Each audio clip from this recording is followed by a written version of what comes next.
You may recall that last season we were invited down to South Carolina to get the lowdown on Honda's all-new small displacement sports machine, and we were mightily impressed. At first glance, you may think that the CBR 250R is a punched-out version of its baby bro, the CBR 125R, a popular runner that's been around since 2008. However, to dismiss the new 250 as just a bigger 125 would be a big mistake. The all-new lightweight sport machine is powered by a liquid-cooled, fuel-injected 249cc single with twin cams and 4 valves. The bigger CBR also sports a 37mm fork, mounted up with a 296 single disc brake up front, and there's also optional ABS. And the wheels, well, there's just no comparison. Then there's the gorgeous VFR 1200-inspired bodywork. The whole package looks good standing still, but after Honda threw me the keys, I have to say the riding experience completely took me by surprise. But to be perfectly honest, our riding time down in Charleston at the press launch was limited. So when we got back to Canada, we invited a regular contributor and current CBR 125 owner Dave Fox to come down to the county and sample the new 250 firsthand. And here's what he had to say after a weekend in the saddle. So Dave, I thought you would be the perfect person to try this bike given you are a CBR 125R owner. So what did you think when you saw the two side by side? Dave, your show cost me a lot of money.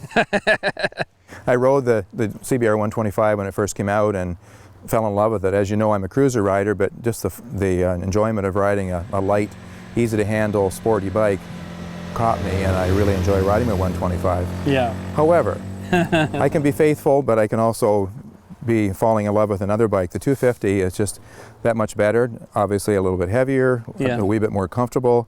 The fit and finish, it's just a really nice package. Right. So obviously, you're used to the 125. This is a 250. What did you think of the engine? It's got lots of get up and go, especially in the low end. You had no trouble keeping up with the other bikes we were riding with today on the highway. Mm-hmm. With that, you would think with a small motor there'd be a lot of rev to it, but they've got a counterbalancer built in somehow that the vibration is absent. It's a 6-speed, which helps even it all out, but very comfortable to ride, given the fact that the horsepower is not a lot, but you feel comfortable on the highway. Yeah, I was surprised. I was on the press launch with this, and we took it up on the freeway, and it had no problem pulling me along at 55, 60 miles an hour. Yeah, that's right. How did you like the way it stops? The brakes seem more than adequate to handle what it weighs. I believe it weighs about 360 pounds or so, which is light, but the brakes are certainly adequate for that. This model doesn't, but Honda has the 250, of course, with the ABS as well.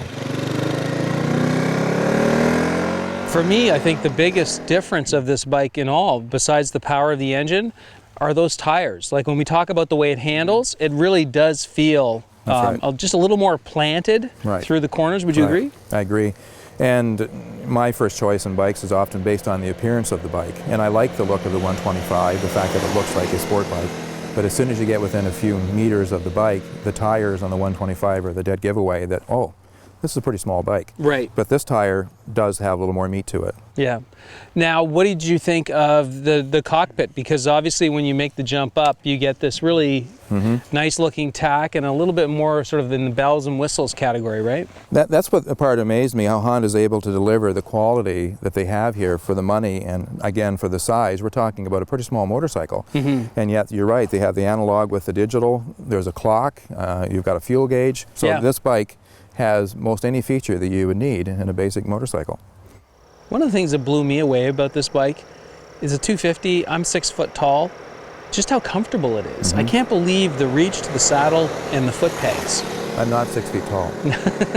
And I still found it comfortable. That tells, I guess that helps the viewers know that it's comfortable no matter what size you are. And it is amazing how they are able, with such a small frame bike, to have the pegs and the handlebars configured just right. Yeah. I don't find it a lot different than the 125. It's for me, it's good as well, but this one is very comfortable. Probably just a little bit more upright in this one than in the 125. Right. Just a little bit.